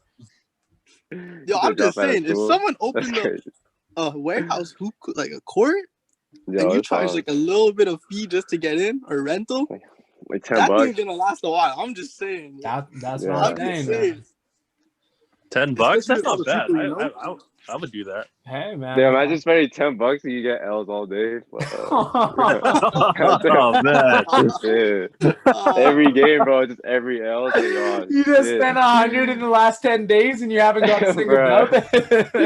Bro, you could have got boosted dudes. Fuck. Hey man, you best believe everybody's gonna be ready to fight and just go crazy, man, when these gyms open back. 100%. The runs that you're gonna runs are gonna be crazy. Oh man, I'm throwing elbows and everything. Yo, I'm not gonna lie. I think we can all relate. If you go to an open gym and you have to pay a fee to get in, you gotta get someone's ass. You gotta get your money's worth, man. You can't be going into one of these gyms and thinking, exactly. You can't be. Yeah, you may as well go to Brucey Juice with that $10 if you keep getting L's. God damn. You pay $2 even, yo, just for a fucking open gym spot. I'm still gonna try busting your ass. Yo. Oh man, even for $2, I lose, yo. I'm fighting. I don't care. You're not $2. $2 and gas. You said shoot for it? Yo, he said shoot for it. That's crazy. Shooting for it. Shoot for it, yo. Oh man. Oh, you know what, man? Funny, I think we all can relate to this, especially when you're playing open gyms. The worst is when somebody calls something that you know isn't true. You know what I'm saying? You know when they over-exaggerate that call, and everybody looks at each other and they're like, "Are you serious?" Like, no. bro. And you don't want to question dude because you know he has a hot temper. So it's like, all right, you know what, give me this one. Give me this one. It's always that one person. There's always the same person. The same person. Same person. It's not a group. It's one. Bro, Yeah, you know what's funny you say that, yeah. You know what's funny you say that, bro? You know who always calls fouls, yo? Hey. You know the Boulanger twins, bro? No. I got love for them, bro. But man, like, I ain't gonna say anything. Those guys are huge, yo. Bro, like they're some of the best bigs, man. Oh yeah. In Tyndall, but man, they call some questionable stuff. I love them to death. Wait, what was what's their last name again, Jesse? Boulanger. Do you know them at all, Miles? I think it's Rob and Paul. Yeah. Rob Boulanger. Yeah, no. Rob. I mean, maybe Paul, if I see him. They're huge, bro. They're like 6'5", all muscle. Yeah, man. Played like middle linebacker football or some shit. They came out and they're calling fouls like that. And they were calling fouls. I kid you not. During Tyndall days, man, like these guys, no matter what it was, most of the time. Bro, if I saw those guys, I'd be like, okay, no blood, no foul this game, bro. There was blood. But the thing is, like, they be drop stepping you, elbowing you, like. The thing is that when they call a foul, you're not gonna argue. Yeah. I'm not aware of it. You're looking down. This guy's looking down on you. Middle linebacker. So fuck. Yo. Sorry that I gotta mention this one again. Just kind of going back to like an embarrassing moment. I remember actually just right now from Tyndall, Akita was going up for a layup, and I think we all know who Akita is. Yeah. Yo, Jesse, did you see this one? Were you there? Yeah. Was it Jordan? No. It was me. Oh no, I don't know if I was there then. Yeah, so Akita was going up for a layup, and if you know Akita, he's a big body man. Like that dude, like he's a strong dude when he's going up at the rim. I was like grade 10, grade 11, thinking that I'm gonna jump at Akita blocking this shot, right? And like I could jump at the time too. Like, don't get me wrong. Like, I could get like my whole hand over rim. So I'm thinking like, yeah, I can block this. But I forgot when it's a bigger player and he has like that bigger, like, he moves you. Yeah. You know what I'm saying? Like when he turns his body to the side to absorb contact, bro, I jumped in the air trying to block this guy. So, you know, from the rim where at the side hoops at Tyndall are, right? Yeah. So he sent me from the rim all the way to the bench. So he literally sent me to the bleachers. He sent me to the bleachers from like in the air. Like I kid you not, like that's not me like hitting the ground and sliding there. That's me hitting it in the air. And I remember that I went into the bench and everything, man. I hit my back, hit my head against the bleachers. Like that was probably the most embarrassing moment for me because he got the bucket too. Like I don't think you understand how bad it is too. Like Akita, man, when he hoops, oh yeah. Bro, it's a swimming pool. Who's Akita, yo? Okay, but it's Fun Mountain, bro. It's Fun Mountain. When he touches you, you're done. You said Fun Mountain. You're slipping off. You're slipping off 100%. Personally, though, me too. Like I sweat pretty bad. No. Like you sweat a lot, but I think who's the pretty bad guys at the guard? Anybody can vouch. If Akita was here right now, he could say the same thing. Facts, bro. Facts. No. You try guarding him, you're slipping off 100%, bro. Yeah. You know what? That's my advantage too sometimes. I remember me and you used to play one-on-one. I remember I would just slide right off. God damn. I think all of you can relate, man. I get pretty bad, yo. Like, there's moments where I get past you just because you let me because you don't want to take in all that sweat. Yeah, this guy took a shower before you go. This guy took a shower with his clothes on. Bro, I remember the last time we hooped you at IWC, I was picking you up on a fast break. You hit me with that behind the back. I was right on your hip. This guy behind the back move on me. And his arm, like my arm just slipped off. Oh, and yeah. I look at my arm and it's just covered in sweat. I was like, what the fuck is this here? How is this shit even possible, man? Yo, the worst one is I had this light gray shirt and it was a long sleeve at the time.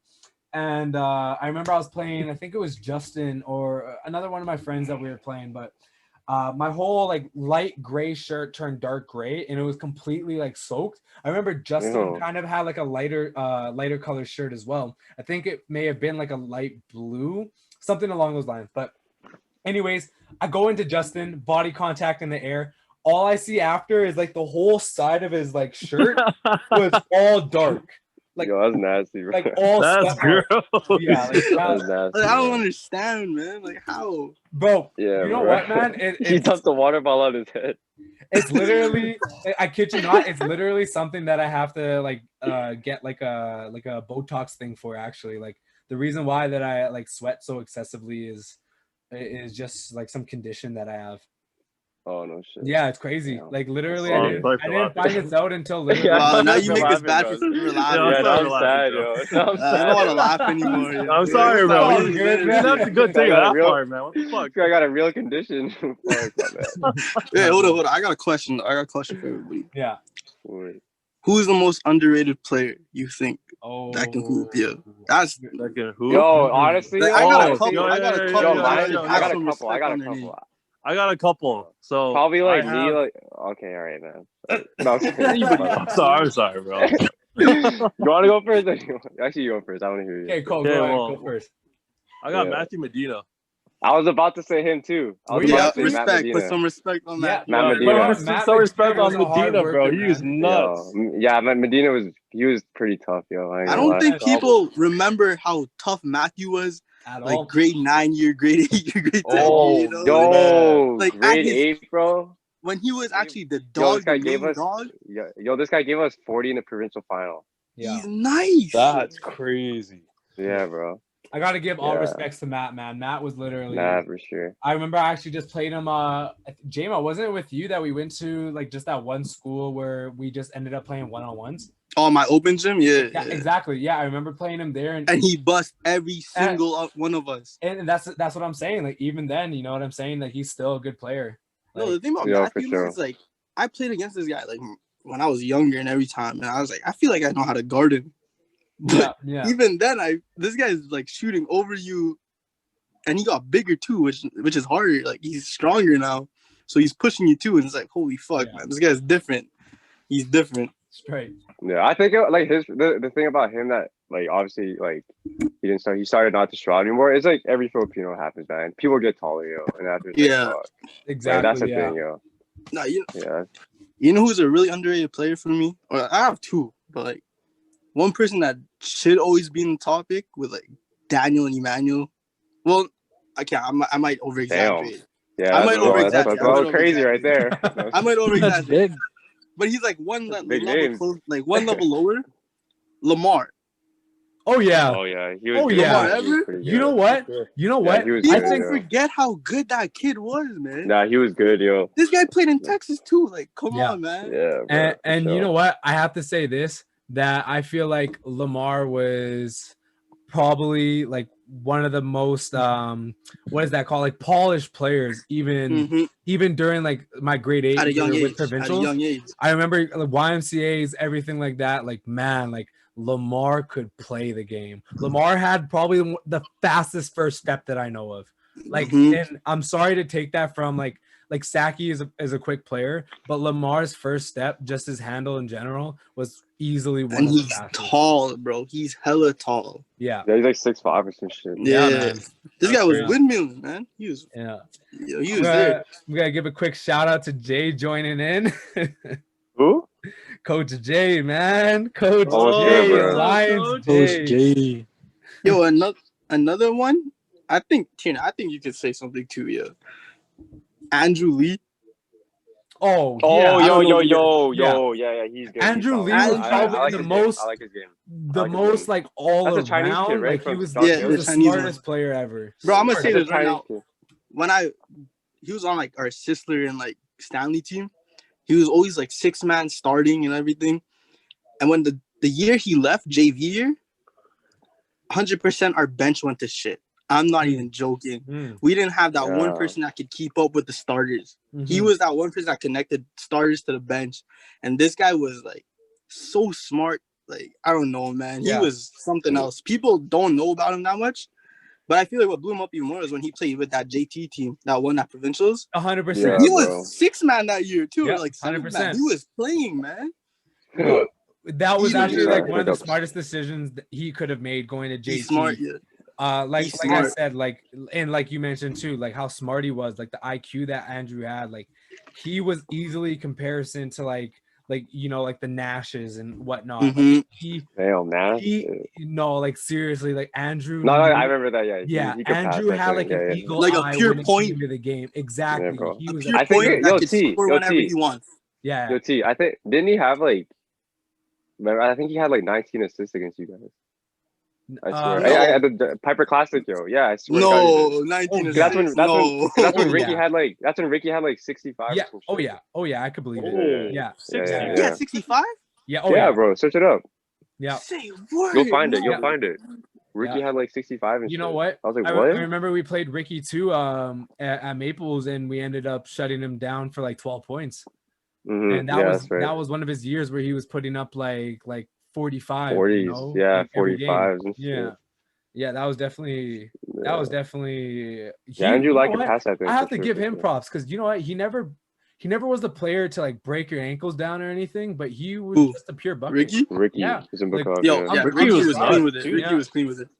Yeah, 100%. Ricky literally just came out there, got his bucket, and just did his thing. He was never too flashy. He was never out there like backward slapping on people or like breaking somebody's ankles, hitting the shot and like taunting people. Like literally, he just got the ball and he just did something with it. He never thought, you know, about what he was going to do. He was probably one of the most purest triple threat players that like I've seen in my years. Yeah. Isn't Ricky really old, yo? I think my age, bro. Yeah, he's just he's your age, but then he graduated my year. 2 years older than me? Yeah, I'm 2 years older than you. Okay. Because I think he graduated my year, but then I think he was really Miles' age or whatever. That's like Neil though, Neil Solera. Oh yeah, Neil. Neil's nice too. Yeah. But I think everybody knows Neil. Everybody knows. Yeah, Neil. Rodney too. Rodney wasn't. Rodney, what happened to Rodney, man? No idea, man. No idea. Literally off the map. Damn, facts. Yo. I was supposed to play refresh, man. What the fuck? God damn. Yeah, keep going. What? Cole, what were you saying? My bad, bro. Everyone knows him, right? But he was actually pretty good, right? He was hard to guard too, but it would have to be Riddell. Oh yeah, Rio, for sure. Yo, he could play for real. He was just he grew late. That's the problem. Yeah. He grew late. When Riddell was in CMU. Yeah. Oh yes, that's right. Yeah. When they won that year. Was a good player. Mm-hmm. Yeah. Congratulations to Riddell, by the way, man. Good for him. You gotta remember, man. Riddell played with Saki, man. So he had some work. You know, he put he had a name to live up to. You know what I'm saying? Yeah. He definitely had to work for what he had. That's facts. Yeah, man. That was really good of him. Yeah, for sure. Yeah, man. Yeah, underrated players. Shit, that's tough, bro. I was gonna say Matt. I was gonna say Matt too. Yeah. But like, that's honestly what we touch base on is probably the only players that I could really think of. Like we may really be missing. There's probably more. We just forget. Exactly. 100%. Yeah. There's definitely my boy Andre Santano put some respect on his name too. Andre was really good too. Andre was really good. He said put some respect on his name. You know what, my boy Andre. I'm super happy. I'm super happy with seeing how Sean played out. You know what I'm saying? Like how Sean. He was always good though. Sean was always good though. And but even though he was really good, you know, there was always that factor of him being a little bit smaller that was gonna play. Expectations. That's true. That's true. Yeah. And so for him just to overcome that and being like looked at by Westman and everything, like bro, like you know what I'm saying? Playing, yo. And playing. Props to him, man, for doing his thing because he really deserves it. Like I think he was probably one of the most efficient players my age too. Like he's smart too, man. Yeah, there was not a day where he didn't play well. You know what I'm saying? Like say if they didn't win or something along those lines, there wasn't a day where he didn't do his thing. Yeah. Wait, who are we talking about again? Sorry. He played Sean Moranin. Oh, Sean, my bad. Yeah. Sean really did his thing all the time, and he was the type to get his teammates going too. That's crazy. And like he had that kind of that power to him, you know, like when we talk about like his game, like basically like his passes were so crisp, like you said, his IQ was so good, and he played with it so well during the game. Like he was just able to get everybody open. He was basically like a coach without being that coach, you know, without really having to like communicate that role. Yeah, he was good, man. Sean was really good. Yeah, Sean was pretty good. Yeah, there's more, man. I'm just like definitely more. Just, yeah, you know what I'm saying? I have like I got one, and he's our boy, man. Freaking Eric. Bro, Eric was like, he was tough though. Like, bro, damn, bro. Can't forget about Eric, man. Eric was really good, and like the thing that like I kind of coaches couldn't even do anything with him. Like that's how good this kid was. Mm-hmm. They were just like, oh fuck. And that's what I'm saying. Like, story here. Forgot about him. Your story here, this is crazy. So like when I was in like grade 8, remember that do you remember Wizards with like Colby and shit? Yep. Bro, Eric wasn't supposed to play one tournament because like he was on a trip or whatever. They found out he was playing, and after they just said, yeah, we're not gonna play in the tournament. Because they knew like, on God, ask Eric and Mike. Colby they're just like, hey, we're not playing the tournament. That's sad. Yeah, that's crazy. Like, bro, what? Yeah, bro. I was like, what? Matt, man, how you doing over there, eh? I'm good. Chilling. Anybody underrated that you can think of? I think one I played with him on a Mayhem and then 16U Provincial. He went to St. Paul's. I don't know if anybody knows him. He's pretty low key, but Josh Sleva. Yeah, yes. I know who that is. Yeah. He has that flow, right? The thing with him is he like during some of the games, like he can score the ball. Don't get me wrong, but he like on that team with Billy, they had a good team. Oh yeah. He probably wasn't dropping 40, but I can guarantee you when he was on the court, he was making the right play. Yeah. Like whether it was an assist, whether even just defense and like calling out the right calls, like being on Mayhem with him, it was the easiest thing on the lineup because if he's open, you give him the rock, he hits the shot, it's easy. Yeah. If you know he's hitting you, he just always made the right play, it seemed like. And then the second one, I gained a huge respect for after when I was like working at Kayak and like just playing on his team and stuff. But Jared Cashton. Oh, yeah. I was about to say him too. No, I was gonna say him too. For sure. Jared. Played on a tournament with him. So fast, man. So quick. When we played against Attack in the finals there and we were able to win. Oh yeah, when we beat Attack. He did really good that tournament. I think just playing with him is what kind of made me like, okay, no. Like there's a lot more to it because everybody knows he's a shooter, right? But there's so much more. Yeah, 100%. 100% agree. People were looking at Jared during his whole basically career, like you said, as a shooter. Bro, he had a clip, bro. Yeah. God damn. He did. 100% he did. But like Matthew said, like when we played with him against Attack, like that was definitely my different like point of view of Jared, seeing how he actually played as like a player. Mm-hmm. And it also could probably be the factor that he matured a lot too by that time. So he definitely had like a different what's that called, mentality to the game. That basically almost just like a different player, even his playing I loved how Jared played for sure. For sure. Yeah, actually, I have one. It was like I mentioned him before. Zorchik, he wasn't even a top 10 player. Oh yeah. Oh Nick, yeah. Nick Zorchik for sure, easily. For sure. Yeah, gotta be him. I would say Kolakap's mine. Yes, sir. Why are you laughing, bro? That's kind of mean, man. I didn't even. I'm right here. You're like, huh? No, I didn't, bro. I'm watching. Miles Leeson, the most underrated, Yeah. Best defender, To be honest, Regine, Tabuyo, definitely. What? Who? Did you say Regine? You said Regine, Regine. Yeah, I was about to be like, who's Regine, bro? I'm not gonna let a guy named Regine give me buckets. Bro. No. Hell no. No, Regine, class. Yeah, Regine just listening in on this, so I just kind of had to give her a little shout out. You had to give her a little shout. No, that's fair. That's respect. She's been so quiet and so patient, so nice for listening in. For sure. That's real. Lots of respect, bro. Yeah, I was like, who the fuck is Regine, bro? I ain't heard of this guy. Shit. Actually, along those lines, Redeem. That's what I thought you. You know what's crazy, I've never played it. I've never played against him. Yeah, he wasn't too bad, man. He's pretty good.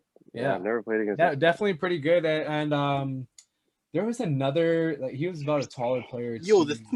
Dakota. Okay, I don't know if Redeem wasn't like at his peak when my team played against him. But like the things I heard about him, I was like expecting a lot. I guess a lot more. I guess this is when he wasn't like serious about ball anymore. Okay, but like, he was still busting our ass, yo. Yeah, that's what's funny. I was like, who is this guy? Yeah, 100%. Yeah, I think another underrated guy is honestly, Josh McPante. That's a name y'all don't hear. Like, Super underrated. He's underrated. Bro, are you sure? Bro, he like, is, man. Yeah, for sure. Crazy. Does he hoop still? I haven't even seen this dude in like. I thought he doesn't he hoop 4 years. He was playing in Medicine Hat. Yeah. Oh, that's facts. Oh yeah. Is he done now or what? No, yeah. I don't even know, bro. So when I was talking with the Medicine Hat coaches and that, he moved on to Calgary just to continue education. Yeah. Oh, so he's just chilling just schooling. He's not playing no basketball, no nothing. He said he left Medicine Hat just to, like I said, continue on for education. Yeah, that's a name, bro. Like, yeah, for sure him. He was a good Josh, player. Yeah, for sure. Yeah. I don't know. I don't think Josh is underrated. I think Josh is sick. Yeah. No, he was sick, but it's like he's not talked about like everybody else. Oh, yeah, like he wasn't talking about like how like Tynan was back in his day, Joseph Dens, like all those Joseph guys. Dens, yo, he should be up there too. You know what I mean? Yeah. Brought them back, that provincial finals. Speaking of those two, bro, Joseph and Dens, they really paved the way for like Filipino hoopers for sure. Oh yeah, I'm sure you guys can agree. Sure, man. Oh yeah, for sure. Y'all lock up Joseph any day, yo. Joseph knows it too. It's okay, yo. Joseph Mandrano, yo. I'll lock you up. Yo, talking shit, bro. Talking shit. I'll let him know. I'll let him know I work on Friday. Don't worry. Bro, every time I see Joseph, I'm like, yo, I'll lock you up any day, Joseph. Like, come on, man. Yo, for sure, bro. No, that's funny as hell. Yeah, man. Seriously, that like. Yeah, bro. Yeah, like when I was in grade 9, they're playing GC, bro. Like provincial final. That was probably the best game I ever watched. Oh yeah. They took the best game in history. I don't care what. Yeah, best game in Manitoba history for sure. Oh, every time too. Like everybody will always mention that game. You know, like that's how big of an impact that game had. Like, and don't get me wrong, that game was crazy, bro. Like, we've all experienced like a super crazy game where we can say like that, like our game was just as good, even like in our own opinion. But like, you can't overlook that game. Like that game is just crazy, bro. Down those two both had 40 and they still lost. That's crazy. Yeah, that's fucking crazy, bro. You know, it's the rim, bro. It was the rim. It's the rim. No, honestly, it was the rim. Yeah, it was the rim, bro. Not to discredit, but you know, like you'll see it. Bro, this is the coaching. Well, yeah, yo, that's Jesse. Yo, underrated player, Ivan Lombero. Oh, yo, fucking! Can he hoop? For y'all, Ivan, he hooped, bro. He hooped. He locked up. Real. He hooped. The year when it was the senior year, Ivan was like the third man option, man. Yo, really? Cool story, Mr. Pull-Up. I didn't know that. I didn't know that at all. He strapped up Justice Aline coming off the bench, bro. Like, I'm talking Justice Aline, bro. Like, that guy is pro now.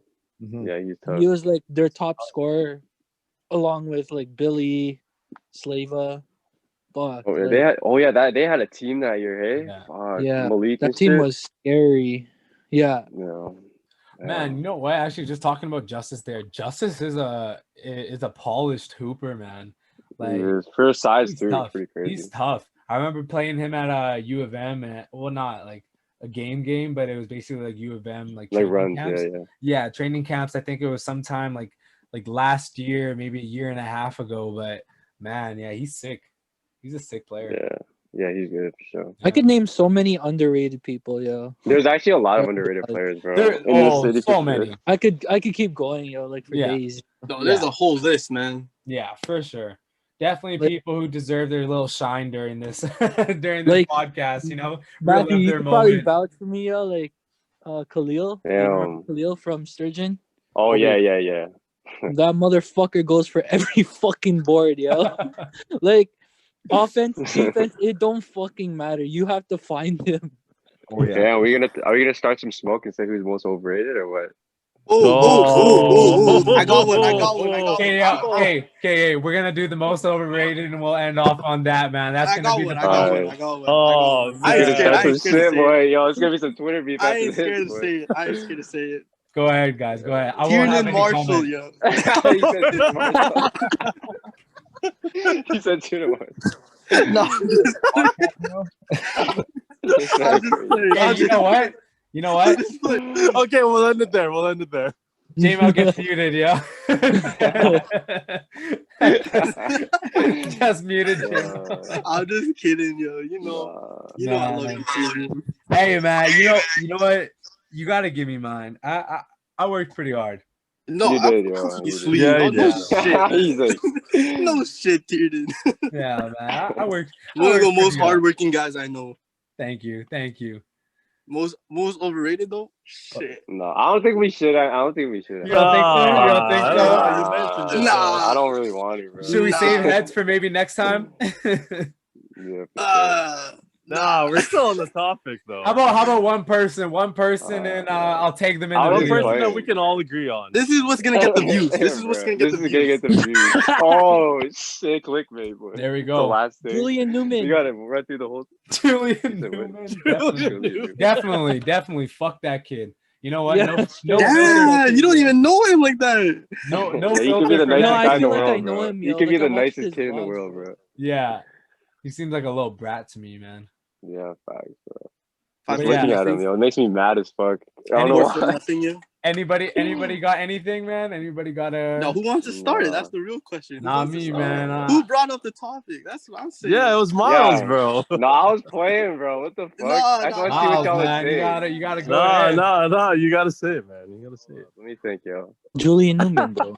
One person that doesn't know Tiernan. There you go. So they don't know where to watch this. Maybe yo, go on IG, see if he's following him, dude.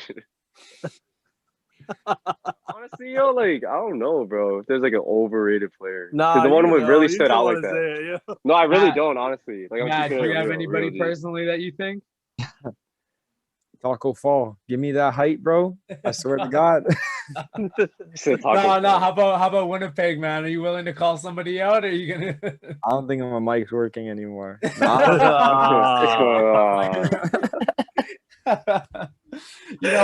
You know what? We'll hold back from now if nobody wants to go ahead. But Most overrated NBA player. There he is. Oh, okay. Most Man, Kyle LeBron Lowry, James. bro. No, I'm just kidding. Wow. That's tough. That's so That's tough. tough. I'm just kidding. That is tough, bro. LeBron's my father, man. Wow. Had to. Damn. But yeah, Most bro. overrated player in Winnipeg. That's hard because like no one really stood out like that. You know. No, saying? That's weird, yo. The way you like when you asked that question, I was like, I don't know anybody else. Really Yeah, right. It's like I don't that. know. Like I don't know. that's He's tough, overrated, bro. Because it was either you're good or you suck. Yeah, facts. There's no in True, between, true, bro. There's no in between, bro. Oh, yo, I got a good topic. Who talked the most shit? Oh, me, 100%. Oh, Tiernan? me, yo. Oh my god, bro. Tiernan, we're a friendship away, bro. Bro, refs used to tell me to stop talking. I remember The whole Kelvin High School because I was talking. do you guys remember that one PBA ref? He's like an older guy, skinnier. Yeah, smaller. glasses. Glasses. Not glasses. He doesn't wear. He has like buzz cut but gray hair. Like old Filipino that never makes the right call. Like he's. Oh yeah. Man, there's a bunch of them like that. Like, It's like I can see like 5 of them popped up in my head. anyways, along those lines, that's who he was. I was playing a game and it was for I think it was for Junior Alliance as well. But anyways, we had a tournament. I remember me and somebody else, like one of my teammates there, were talking trash to like one of the I think it was Junior Bison's players or something like that. He ends up telling us to like shut up and stuff like that. So we're like, okay, cool, we'll stop talking shit. Yeah, like literally, he's like, man, I'm gonna give you a call. Like he's like, stop talking trash and stuff like that. Like stop talking shit to each other. And so I ended up started talking to Kyle. I think it was Kyle actually. I ended up talking to him, and he goes and he gives us a technical. And we're sitting there like, what do we get a technical for when we're talking to each other now? You know what I'm saying? Like we're laughing it off and we're just doing our own thing. So we end up going like what are we getting a tech for? Like what are we getting a tech for? Like are you like crazy or something like that? Like we're talking to each other. But when we said that, he ended up taking it as like a threat, and he ended up sending Kyle off the court. And basically, I'm sitting there like what the fuck, you know, like, are you serious? Like, why are you sending Buddy off the court? Like, what are we saying to you? Like, nobody's talking to you. Nobody's saying anything to you at all. And then next thing you know, he sends me off and they're sending us out the gym. And I kid you not, like, that was the moment, like, that was probably like the biggest. Kicked out, what? Yeah, we both got kicked out because of that. We got kicked out the gym and everything, not even just kicked out the game. And we say grab your shit and go, bro. And I was like that was the moment where like I almost lost my shit, because like I was just thinking to myself like why isn't anybody stepping in this moment? Like we're not even talking to this ref, and he's sending us out for nothing, you know? And like so I'm talking to scoreboard, I'm talking to, I think like Tito Manny was there, and like I'm like trying to figure out everything, and like they're like, oh, like there's nothing you can do about it if he thinks like you did something, you know, you gotta just like leave for now, right? And I said, man, like that's fucking bullshit. And I remember just as I was leaving, like I was going by the score table and stuff like that, and like you know like how the score table has like the little setup, like like they have like the scorekeeper like little shit and like all the papers. I like grabbed that shit and I threw it off to the side, and it was like two girls who were doing like the scorekeeping stuff too. Man, like that was probably like you said two girls. Yeah, like literally two high school girls who were just doing the same thing. You know what I'm saying? They're just trying to get volunteer hours. You ruined it for them. Yeah, no shit, bro. They probably never. They ain't doing that shit no more. They ain't doing that like, shit yo, this sport's too crazy. I can't do this. That's an extra credit. You messed it up for them, man. Yeah, man. Yeah, but like that was probably like one of the worst moments that I had, like dealing with a ref in general. Like I've had my fair share of like bad refs, but like it's hard being a ref though, bro. Because like literally like the whole game's in your hands technically. Exactly. You can make you can literally make a team lose.